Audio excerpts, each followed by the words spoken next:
Hi, this is Eric Martin with Board Game Geek. I'm here with Peter Mirmak from Czech Games Edition. Yes. And looking at Through the Ages, which is not new, but yeah, kind of new. Yes. Very well-known game. Yeah, and we are aware of that, and what we are looking for is to make something like second edition of Through the Ages. We are not just republishing with the better graphics, but we are also tweaking some mechanics. Okay. But in a way that nearly everybody who will play this new version will immediately say, okay, that feels like playing Through the Ages, but that's better.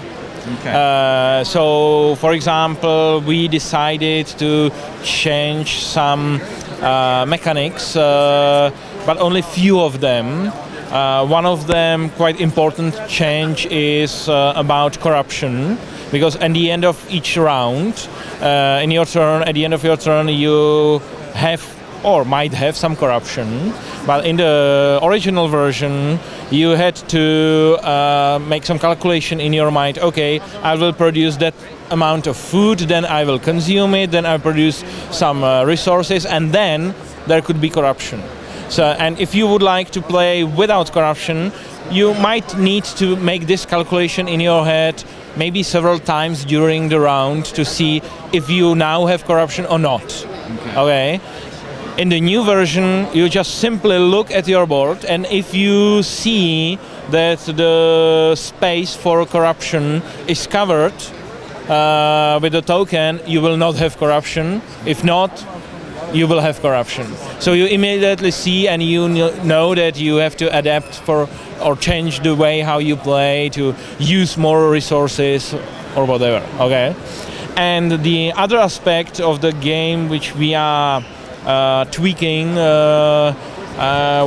is military, because in the original game, kind of the original idea behind the military was that you cannot win with military, but you will lose if you ignore military.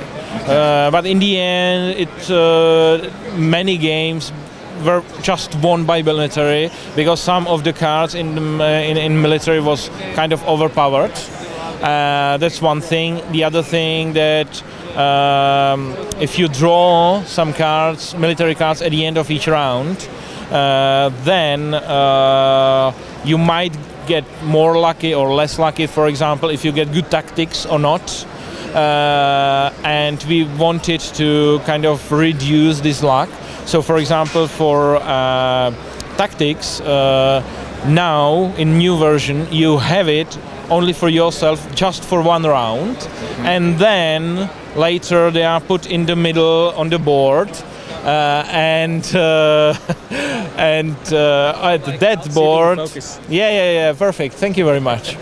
And on that board, anyone can copy your tactics for military actions. Okay. So even if you will not get any tactics at the end of your turns, you would be able to actually activate some of them to have some advantage from this.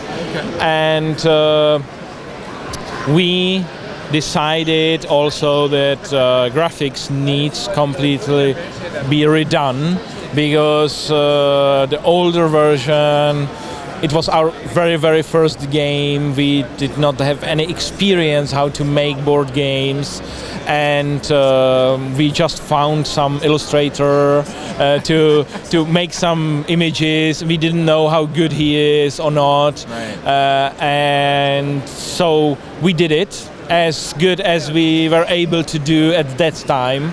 But from that time we kind of a little bit evolved and got some new experience, contacts to some other illustrators and so on. So we decided that we will also redesign whole game. So here, for example, you can see the difference between same cards in the original Through the Ages and new one. By the way, they will be also slightly bigger, not much, only slightly bigger, to ensure that it still fits on the table comfortably.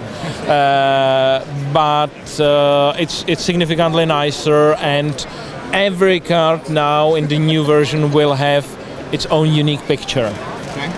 Yeah. Of course, if there are two riflemen in the deck, then they have same picture, but each event has its own action, its own image, and so on. Yeah.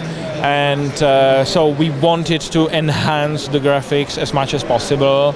This is why we also approached to the player board and changed it in a way that it has a lot of things on it directly. Even the kind of reminder what happens at the end of the round is changed in a way that it's easier to understand, and we hope that people will like this version more than the previous version. You mentioned, of course, these are still not final. No. You have 2 weeks. Right? Something like 2 weeks before we need to send it to reprint, so we are still tweaking a little bit and adjusting them to make it even nicer than it is right now. Right. Yeah, and we actually will use these whole new graphics also for digital version of Through the Ages, and for those we will also use these images which are on the cards to be actually directly on the landscape, so instead of being there as a cards, you will see these images and so on. So these two versions will be directly connected together. And of course, we are approaching to every single leader and wonder to see if they are kind of balanced. And in the previous version, there were some leaders which you probably will not take not as much as others, so we want to tweak this in a way that all of them would be interesting for people to play with, to make it really basically better game. It's interesting. I mean, talking about what you've learned as a publisher over time, and of course the idea of using the graphics and saying yes, and we're going to use this for the digital version. Of course, 10 years ago, that was like no one would think about. Yeah, exactly. Yeah. And now it's kind of integrated in what you're doing. Yeah, of course. We are basically doing right now both things at the same time, digital version and also the tabletop version. And the board game will actually be on the market sooner, because it will appear in SN, hopefully. And digital version will follow something like 1-2 months later. Right. Yeah. All right. But both of them are still a lot of work. That's right. Yeah. All right. We'll let you go. You get back to work. Thank you. I'm sure. Tweak. Yeah. And everything. All right. Thanks, Peter. You're welcome.